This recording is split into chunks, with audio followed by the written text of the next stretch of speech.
I thought I had enough paint, but then I saw these. I'm totally obsessed with my new Kuretake Art Nouveau set, and by the end of this painting, you'll see exactly why. So this is saffron yellow. Then we're going to go to green gold, and you can absolutely see the lighter colors are a lot more opaque than this one, especially you can tell, than the darker colors because they use white. That's nice though. So I can't wait to use these in my sketchbook because they're kind of like a cross between a gouache and a watercolor. And if you haven't seen my video review on the Kuretake Gansai Tambi, I have one, watch before buying. So I'll link that below. And I'm just going to explain, these are traditional Japanese watercolors. So they're not like our Western watercolors where a lot of them are transparent, or you can buy some cadmiums which are opaque. These are like a hybrid. They're like a cross between a watercolor and a gouache. So you can see they're quite, especially the lighter colors, they have a lot of white. They're quite opaque, but you can use these very thin and get watercolor washes that are more transparent. But if you use too much of it and build it up, you get a shine. At least you do with the normal Kuretake Gansai, which I'm sure these are the same. These colors are absolutely beautiful, and I'm sorry, I think I stopped saying what colors they were. This was pale pink, coral pink, potter's pink, that's beautiful. Vermilion, this is alizarin crimson, which, yeah, looks nothing like alizarin crimson, but that's okay because these are the Art Nouveau and they're different. This is mauve taupe. Oh yeah, I like that. This is old mauve. Wow, there's some really pretty colors here. And a grayish blue, which I know I'm going to love. I love grayish blues. Yeah, nice. Much nicer than a bright, bright blue, depending on what you're painting. Don't mind me. I just get so excited. Oh, look at this. This is perfect for skies. Oh, okay. I think that's going to be one of my most used colors. I hope you can buy these ones open stock as well. I'll check and see before we do our project. I'm not even sure what we're doing for a project yet. And these actually are resisting the water a little bit, almost like there's a shellac or something in them. You can see where I put the water right here. You can kind of see where it's beating up on the top. Just have to kind of break that top surface, break the tension. Yep, this one's doing it too. Some colors do it more than others. And okay, so again, got away from myself. Pale aqua, cobalt turquoise light, cobalt green, billiard green, and this is shadow. Oh, this is shadow green. That's beautiful. Listen. Sorry, I just get so excited. Are you like me? Like, do you get so excited when you get new supplies? Drop a comment below and let me know, because I know I can't be the only one. Like, it feels like Christmas no matter when it is. I get so excited. Okay, that is nice too. Wow. These are going to be really nice with the original set as well. So where am I here? I'm at, this was shadow green, pea green, ivy green. Yeah, I can see that. And this is a green gray, and we know how I love grade colors for shadows, but this might be a little too opaque. Oh, that's very pretty. Okay, so this is beige gray. So grayish, yellow brown. Then we have Mars yellow. Oh, that's interesting. This one actually doesn't beat up at all, really reconstitutes nice. And I'm using quite a bit of water with these, so Venetian red, just to kind of make sure I get good color. They do reconstitute so nice though. And you can see where that one kind of looks more transparent than say this one. Wow. So those are the swatches of the Art Nouveau set of the Kuretake Gansai Tambi paint. I'm gonna wet that sky first because I don't want it to go too dark. I'm just going to use the cover like I always do on these. So I just put that there because I just want a little more water. And this is going to be that distant hill. Oh, that's a lot of water. I'm just going to make it a little more blue. And this is going to be loose anyway, so I'm not real worried about it. Let's make that this one right here. Now I'm using these, there's quite a bit of water in them, as you can see. I just want to kind of blend this edge out some. There. I don't want it to be hard. So I guess this would be the coolest right here. Oh, and we can see where it's kind of, I might have used a little too much water, but that's okay. This sketchbook is the cheap $1.63 sketchbook, so too much water isn't real great. In fact, I'm just gonna take my paper towel. Oh, big cat hair. Oh, I did, oh, it doesn't matter. Let it go, let it go.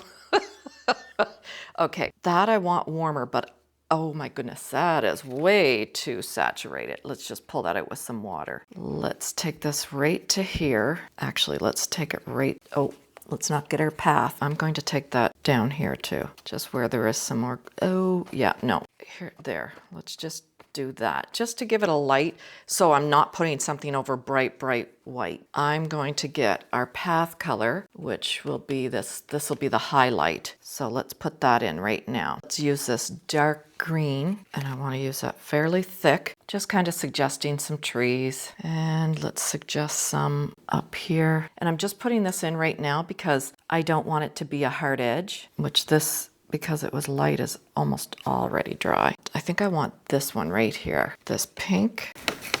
Oh yeah, that'll do. Try not to get it all contaminated. Okay, so now I've got to stop because I want to have some little flowers in the foreground. And I mean, I can always put those in with something else, but I'm trying to just use this palette. Okay, so I know I want some yellow. This bright yellow is nice. Let's get that nice and thick. Let's do some of these, maybe here with the pink. Oh, that's way too dark. Oh, there, like that, just kind of lift a little of it. And I'm trying to not put it on too dark because I don't want it to be too shiny. I should actually have some clips. There we go, just to hold that down because it is starting to curl. Let's just put this bright right in here. I have some of that here too. So I'm gonna get the smaller brush because this is where I'm gonna try and go around some stuff even though it's wet, but that's okay. Little merging won't bother me. I'm gonna leave a little bit of white around those flowers so you can it'll draw attention to them once I put some dark stems in. And I will end up probably going over this as well with something else. This is just my first layer, guys. And if you think of your painting in 1 or 2, possibly 3, I probably wouldn't wanna do more than 3 layers with this Kuretake Gansai where it is kind of shiny. That's why I love using it in my sketchbook with other stuff on top of it. It's so nice. So I'm just going to drop in a little darker line there. Okay, so it's quite orange. Yes, it is. So let's add a little bit of this. Yeah, that's not too bad. So when you paint, warmer colors come forward, cooler colors recede. And it has to do with how our cones and our eyes work. So we are going to just add a little, oh, that's quite cool actually. Let's add this here.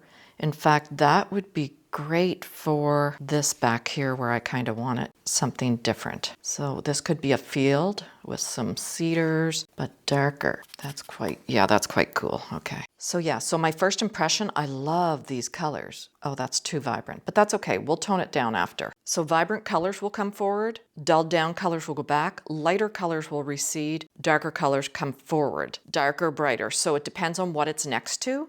Just gonna get a little bit of this here. I'm getting some nice back runs. This could be like farmers' fields. This could have a little bit of that as well. Yeah, so this is my first time mixing these. I've never mixed these. I figured I would, oh, that would have been perfect. I figured I would try it out with you guys to get my honest, oh, that's beautiful, to get my honest reactions. And you know what? I really like these. Love these colors. Oh, I like that. Okay, maybe we'll do the same here even though it's closer. All right, I see I've got my sky goofed up, but that's okay because it doesn't matter. This is just in our sketchbook and it's just play. And I might decide that I like this made up landscape and I might maybe paint it on a piece of paper. It's hard to say. Just kind of there we go, that's better. Just want that little bit of darkness. Not everywhere, don't put it everywhere. So I'm just taking thicker paint straight off and you'll see it's not moving as much. Let me just put that there so you can see there. Just watering it down some. I'm gonna, oh yeah, I like that. I'm not trying to be perfect. Things are running into each other and I love it. It gives it movement and it gives it interest. Okay, so we're gonna have to let that dry so we can do the next layer. Hi there, this is Editing Krista. I was so excited to start painting with these colors again, I completely forgot to turn my mic back on. But I'm so glad I kept filming because this process really turned into something special. Since I've got your ear now, I want to walk you through why these saturated paints are such a game changer for a transparent artist like me, and why you'd have to be careful if you're a mixed media fan. So these paints water down exactly like my professional transparent watercolors to get soft washes. But here's the real shift. The lighter tones are pre-mixed with white. This gives them a saturated density that lets me layer light colors right over top of dark.